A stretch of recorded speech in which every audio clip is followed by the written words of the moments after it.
تو میدونی حاله؟ قدرتمندترین آدم توی دنیا کیه؟ کسیه که راز کسی پیشش باشه. من میتونستم راز تو و خرمو به همه بگم، اما نه، اون بمب یه بار منفجر میشد.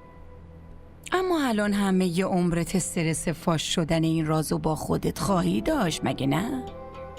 این خیلی بازی هیجان انگیزیه، خیلی هیجان انگیزه. رومی بیا اینجا دختر، بیا اینجا. یه عکس از منو حاله بگیر. این که مادر نداشت، من مثل مادر بزرگش کردم. یه عکس باید داشته باشیم، نه؟ یالا بیا این.